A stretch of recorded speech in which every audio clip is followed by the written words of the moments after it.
Mes chats sont en train de squatter mon spot pour faire des vidéos. Bah on va changer d'endroit, hein. On va trouver une place quelque part. C'est le bordel dans ma chambre. Aujourd'hui j'ai envie de faire un petit bilan de mi-année.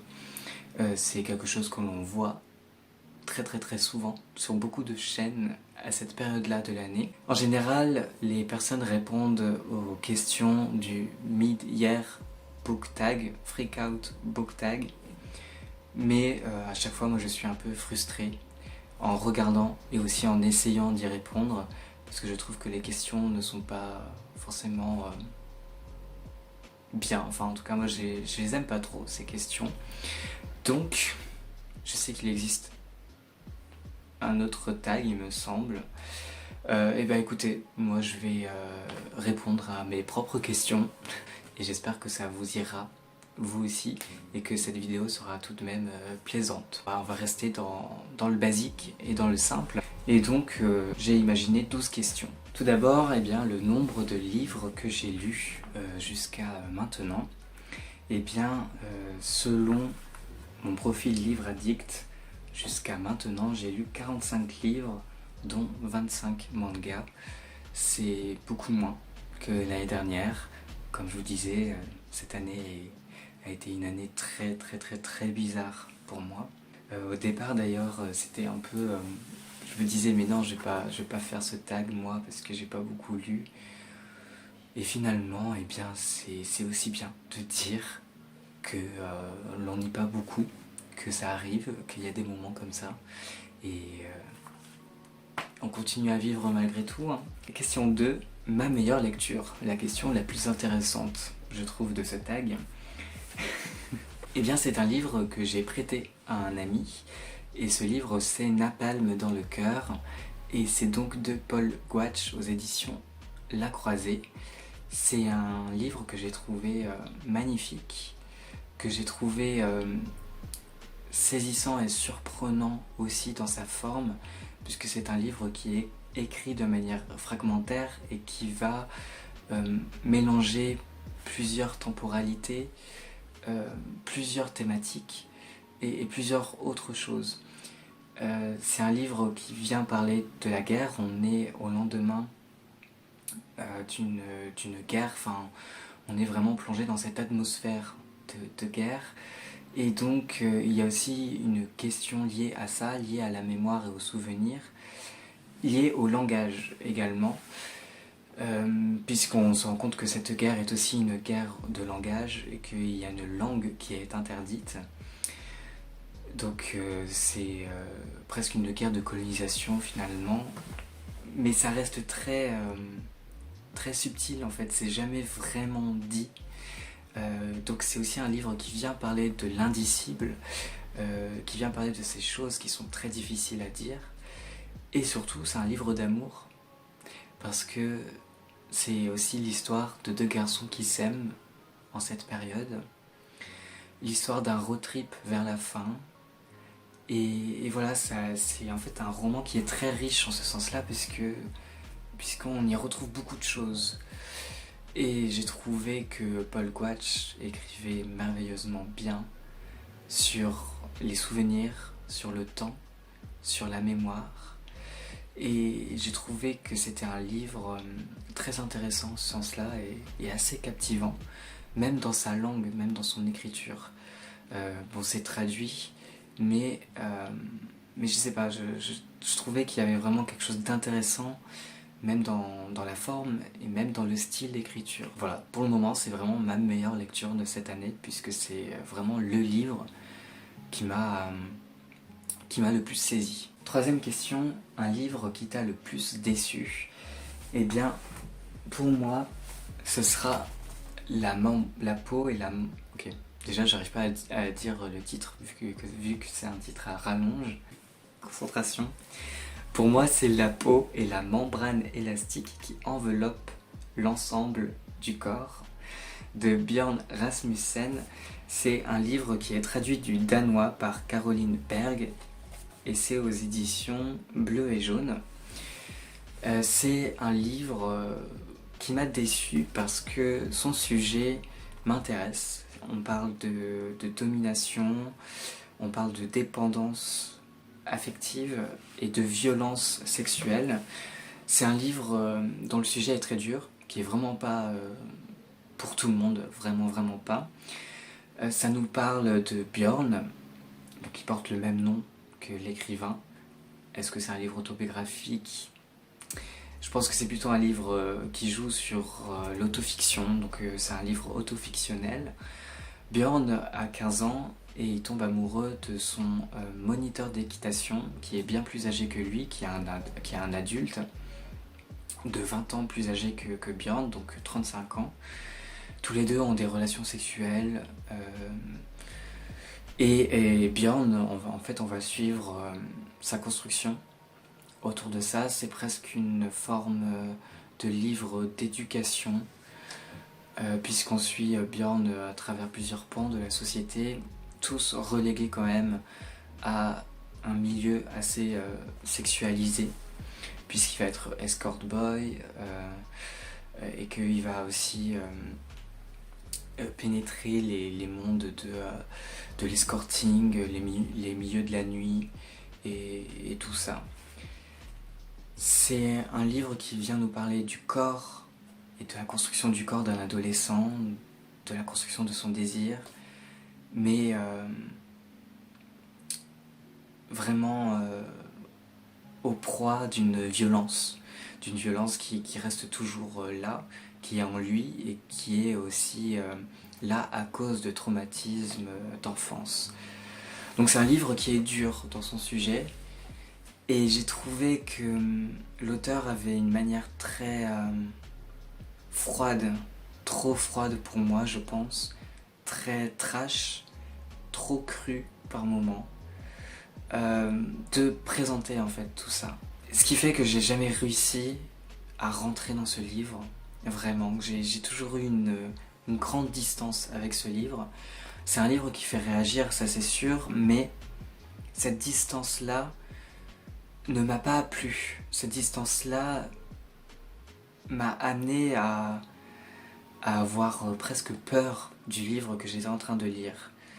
Et j'ai pas aimé ce livre-là, j'ai pas aimé ce moment à cause de ça. Et donc oui, j'ai été déçu par ce livre-là parce que je pensais qu'il allait avoir plus de lumière.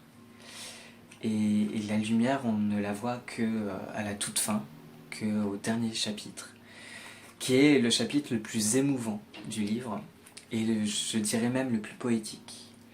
Parce que malgré tout, c'est un livre qui a une certaine poésie, mais une poésie trop crue, trop franche, trop violente, quoi. Voilà, j'ai pas forcément adhéré jusqu'au bout à ce livre, même depuis le début, et c'est pour ça que c'est un livre qui m'a déçu.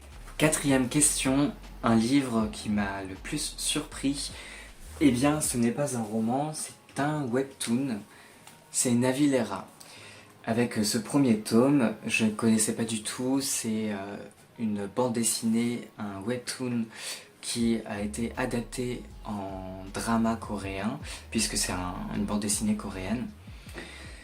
Et donc c'est de Eun et Jimmy, et ça vient nous parler d'une personne âgée, donc d'un vieillard, qui, au moment de sa retraite, décide de pratiquer la danse classique, puisqu'en fait il a toujours rêvé de faire de la danse classique dans sa vie sans jamais pouvoir le faire jusqu'à cette retraite. Et évidemment c'est un choix qui paraît très surprenant auprès de sa famille, qui sont pris de beaucoup de préjugés autour de la pratique de la danse classique, et qui s'inquiètent aussi pour lui. Donc on va voir les différentes réactions de sa famille. Et puis ce vieillard aussi va surprendre puisqu'il va devoir s'inscrire à une école de danse classique. Au début, le directeur de cette école va être assez réticent, et puis il va le mettre sous l'aile d'un danseur beaucoup plus jeune et confirmé, qui va lui enseigner les bases de la danse classique et du ballet.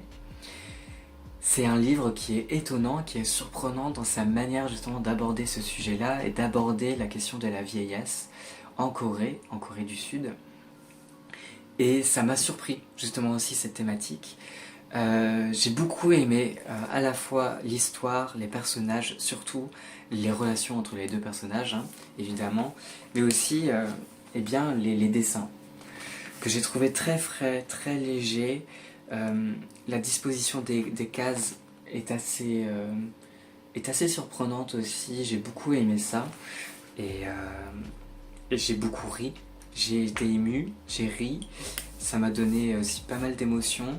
Et c'est une bande dessinée que je te conseille vivement. J'ai pas encore lu le tome 2, je l'ai dans ma bibliothèque, mais je vais lire dans pas longtemps et le tome 3 est déjà sorti au moment où je te parle. Voilà, juste très étonné, très surpris par ce livre, agréablement surpris. C'était génial. Question 5, un livre qui t'a donné des émotions différentes. Et pour cette question-là, j'ai choisi de te parler d'un recueil de poésie dont je t'ai déjà parlé il y a pas très longtemps, puisque c'était dans ma précédente vidéo. C'est Ciel de nuit blessé par balle d'Ocean Vuong, donc traduit par Marc Charon aux éditions Mémoire d'Encrier. C'est un recueil de poésie juste sublime, que je trouve magistral, comme je te l'ai dit dans ma précédente vidéo. Je vais pas refaire des redites par rapport à ce livre, mais c'est un livre pour lequel j'ai pleuré, qui m'a donné vraiment des émotions très très fortes et très différentes. Je suis passé de la surprise, d'un sentiment de gêne par moment, d'un sentiment de colère, de tristesse, à de la mélancolie. Et j'ai aimé ressentir tous ces sentiments-là. La plume d'Ocean Vuong est une plume que j'aime énormément. C'est un des écrivains, je pense, que je préfère le plus de ces dernières années. Et il est important de lire ce recueil de poésie puisque ça parle de sujets très forts. Ça parle de la guerre du Vietnam, ça parle des traumatismes, ça parle de l'héritage et aussi de l'amour, du corps, de la jouissance aussi. Donc ça parle finalement de la vie et ça englobe beaucoup de thèmes avec des images surprenantes, très fortes, et une langue totalement personnelle et que tu ne liras nulle part ailleurs. Voilà. Un livre qui m'a fait sentir bien. Pour cette question, j'ai choisi Romance de Arnaud Catherine que j'ai enfin lu. Donc juste ce premier tome, il me reste le tome 2 et 3 aussi à lire. Mais déjà ce premier tome a fait son effet sur moi puisque j'ai été étonné de lire ce livre et de lire un livre qui traitait de l'homosexualité dans l'adolescence avec cette vision-là. C'est totalement déculpabilisant, c'est enlever de la honte, même si ça reste présent quand même malgré tout en filigrane, mais en fait c'est très subtil, c'est très intelligemment fait, c'est très bien fait, juste voilà, c'est ça. Et c'est ça qui te fait du bien, c'est que c'est une représentation très actuelle, et qui peut parler aux adolescents d'aujourd'hui, je pense. Et voilà, j'ai aimé la plume aussi de Arnaud Catherine, qui est une plume qui parle des adolescents, donc qui se met dans la peau des adolescents, avec ce langage des adolescents. J'ai toujours un moment un peu de retenue par rapport à ça, par rapport à ces écrivains qui se mettent dans la peau des adolescents et qui essayent de parler comme les adolescents. Ça me paraît toujours un peu gênant, et là, pas du tout. Au contraire. Et je pense que Arnaud Catherine a réussi son pari, et c'est ça qui m'a fait du bien.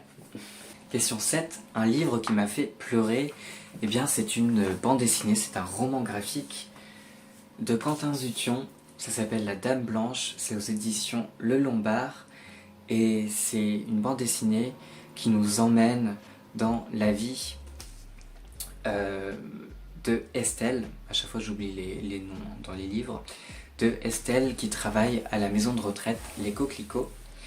Donc on est amené à vivre aussi cette vie d'aide-soignante. Ce qui est assez original dans ce livre, c'est que Quentin Zution va nous plonger dans cette histoire avec une espèce de tonalité assez fantastique. Estelle est un personnage qui prend très à cœur son travail, évidemment, et qui a des relations vraiment très très proches de ces retraités, de ces personnes âgées. C'est un livre qui nous parle forcément du deuil, de la perte. Il y a une espèce voilà, d'espoir et de lueur dans ce livre qui m'a vraiment ému. Et j'ai pleuré sur ce livre parce qu'il y a un moment où il y a un grand-père qui s'est mis à jouer à Animal Crossing pour tenter de retrouver le dialogue avec sa petite fille. Et je t'en dis pas plus, mais c'est forcément touchant, il y a quelque chose de touchant, et il y a quelque chose d'un peu cruel aussi. Et voilà, la singularité aussi de Quentin Dupieux, c'est que il nous propose des pleines pages qui sont assez contemplatives, voilà. Et ce sont ces pleines pages qui sont très fortes et moi qui m'ont beaucoup ému. Ces moments de silence et de suspension, voilà. Question 8, un livre où tu as adoré un personnage principal. Et bien moi, pour cette question-là, j'ai envie de te parler de Soichi, le personnage de Soichi de Junji Ito, qui est un personnage qui m'a étonné, qui m'a surpris. J'ai été étonné d'être attaché à ce personnage parce que c'est le personnage qui fait des bêtises.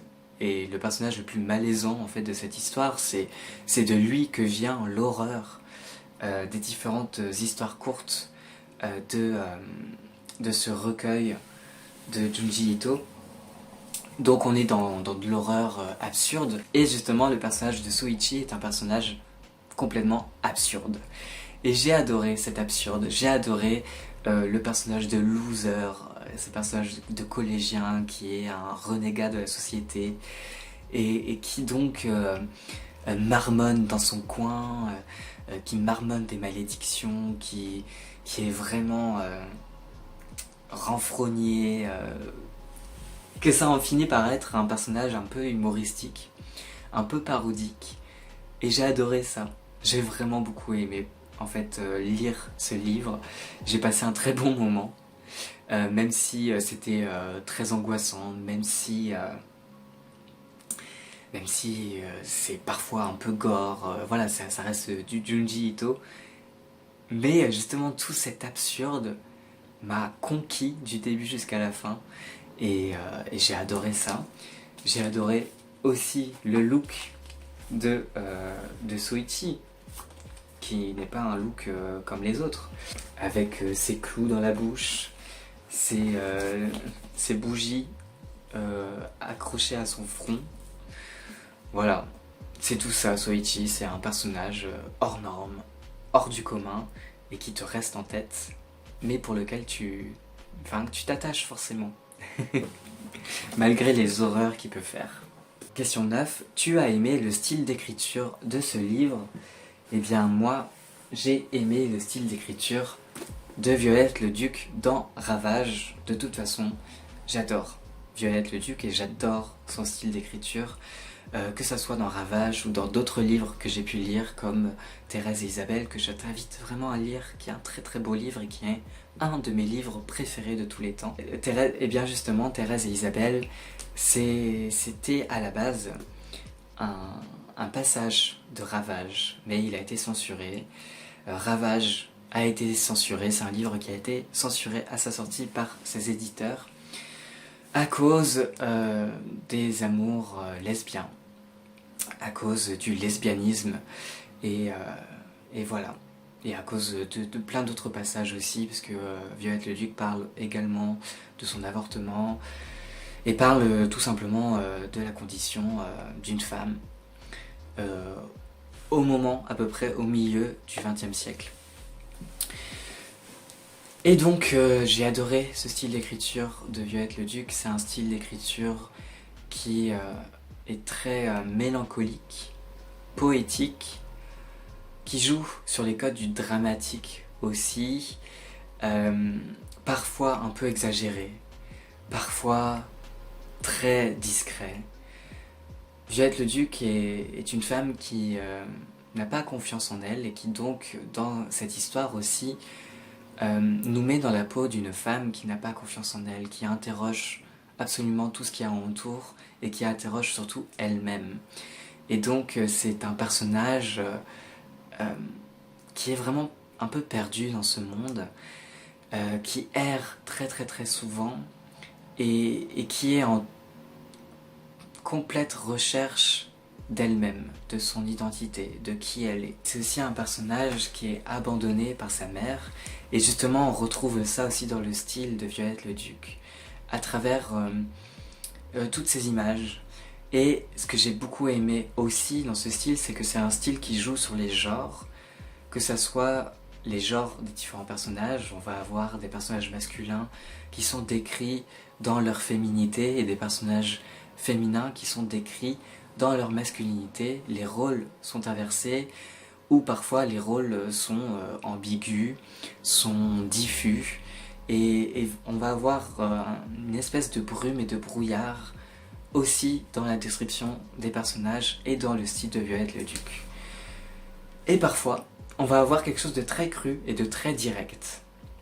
Et donc c'est ce mélange-là entre un style un peu plus classique et un style un peu plus cru, un peu plus moderne, qui donne vraiment toute la saveur au style de Violette le Duc dans ce roman Ravage.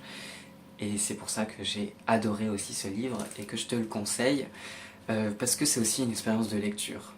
Pour cette question 10, je n'ai pas réussi à faire un choix.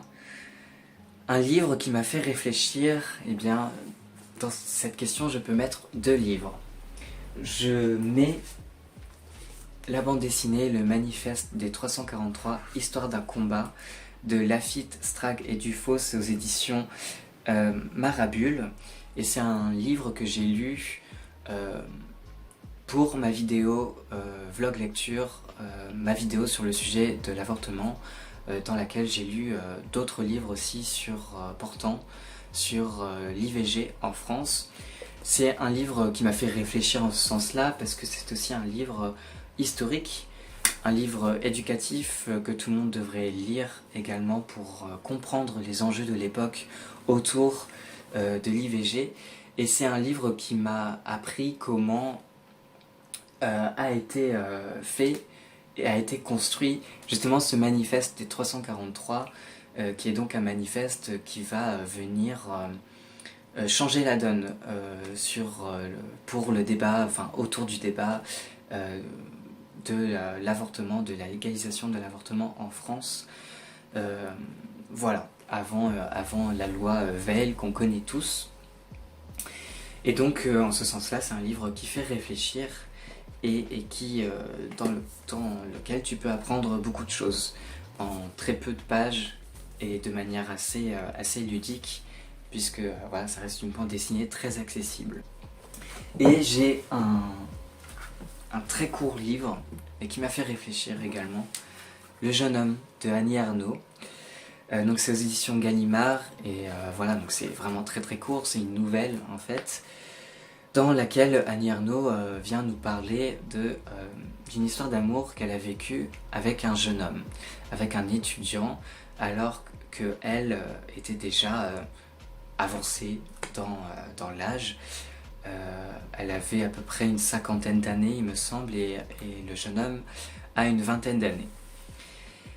Ce livre m'a fait réfléchir justement autour de cette question-là, qui est une question qui revient très très souvent, de plus en plus souvent, dans notre société actuelle. Est-ce qu'il y a domination ou pas dans une relation entre un jeune homme et une dame plus âgée, et une femme déjà avancée dans l'âge, et avancée dans sa vie surtout. Parce que je dis avancée dans l'âge, mais je suis désolé pour les personnes qui me regardent et qui auront 50 ans. Mais voilà, ça parle de l'écart d'âge, tout simplement.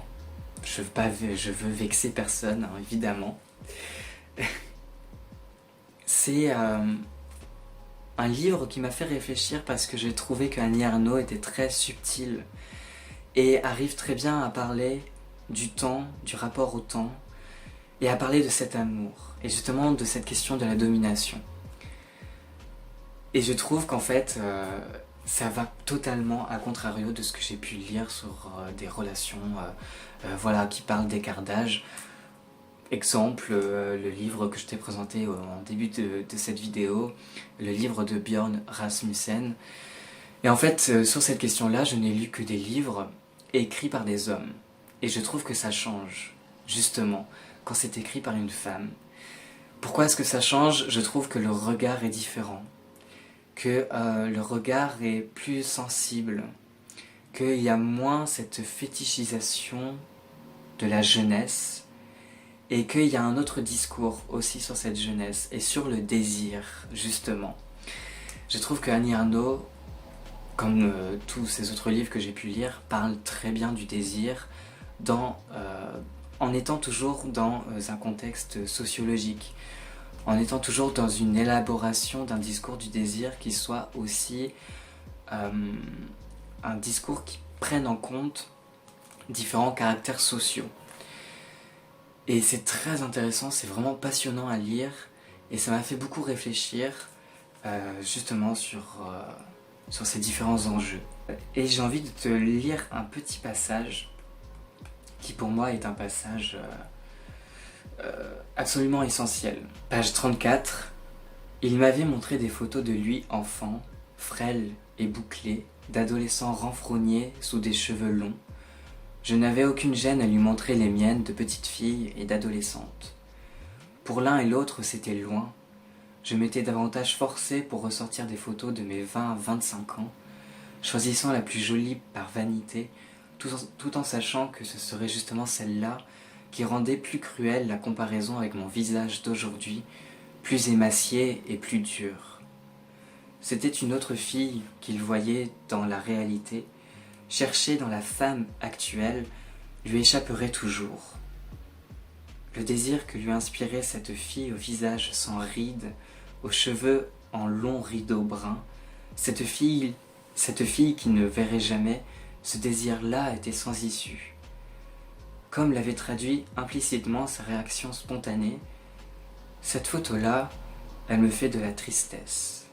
Voilà, je trouve que ce passage est magnifique et très subtil, et montre vraiment toute cette subtilité d'Annie Ernaux. C'est pour ça que j'ai adoré ce livre, et c'est pour ça qu'il m'a fait réfléchir aussi. Question 11. Un livre bien, mais sans plus. Pour cette question, j'ai choisi de venir te parler de Ken le Survivant. Et oui, c'est étonnant de ma part peut-être, mais j'ai lu Hokuto no Ken, donc c'est aux éditions Crunchyroll, ça a été réédité il n'y a pas longtemps. Et je connaissais Ken le Survivant, j'avais déjà vu des épisodes, c'est pas forcément quelque chose que j'ai aimé. Donc bon, je me suis dit que j'allais lire quand même malgré tout le manga pour ne pas rester sur cette impression de déception ou de sans plus. Et bon, je dois dire que ça n'a pas trop changé la donne, que je suis resté avec cette même impression. J'ai pas forcément aimé ce que j'ai lu, ça m'a pas forcément touché, j'ai pas été captivé. C'est vraiment ce livre que tu lis, que t'as bien aimé, mais sans plus quoi. Donc là, c'est vraiment ça, que même dans le manga, on retrouve ce côté assez grotesque. Mais je trouve que dans le manga, il y a beaucoup plus de second degré autour de ce ton grotesque. Et je pense que c'est un parti pris finalement de l'auteur, peut-être de jouer sur le grotesque, des gros muscles, des héros qui ne parlent pas. Et surtout ce que j'ai bien aimé, c'est l'ambiance un peu Mad Max, que j'avais pas du tout ressenti à l'époque quand je regardais les épisodes, et que là j'ai vraiment ressenti. Et Mad Max, eh bien j'aime bien Mad Max, vraiment. Justement pour ce côté un peu grotesque et un peu absurde, et où on vient accentuer des choses, de la virilité, mais en même temps c'est une virilité qui n'est pas prise au premier degré. C'est une virilité qui est un peu interrogée, qui est quand même un peu questionnée, qui est un peu critiquée dans ce sens-là. Ken ne meurt jamais, Ken ne parle pas. Malgré tout, on sent que Ken a des sentiments parce qu'il y a une histoire d'amour aussi. Voilà, c'est tout ce que j'ai à dire. Les dessins, j'ai pas été plus séduit que ça, même si ça reste assez charmant. Ces dessins des années 60, 70, 80, ces vieux dessins des vieux mangas d'avant, où c'est très marqué manga d'aventure, et voilà. Il y a vraiment des passages très grotesques, hein, vraiment des combats ouais, assez absurdes. Et enfin, la dernière question. Donc la question 12, un livre que tu aimerais lire dans les prochains mois, donc un livre que tu n'as pas encore lu mais que tu comptes lire dans les prochains mois. Eh bien moi, j'ai choisi de te parler des Nageurs de la nuit de Tomasz Jedrowski aux éditions La Croisée. Et c'est une histoire d'amour en Pologne. En 1980, on va suivre deux étudiants qui sont amoureux l'un et l'autre, mais c'est un amour interdit, un amour qui doit être vécu dans le secret. Et donc, ça parle aussi d'engagement, de combat, et forcément d'un amour interdit, donc d'un amour politique également entre deux garçons. Ce qui m'attire surtout dans ce livre, c'est que dans le résumé, il nous est présenté que ça sera une plume élégante, tour à tour sensuelle, mélancolique et inquiétante. Donc voilà, c'est ce petit mélange qui je pense va me plaire, peut me plaire, et j'espère que ça va faire partie de mes plus belles lectures de l'année 2023. Surtout ce que j'espère prochainement, pour les prochains mois,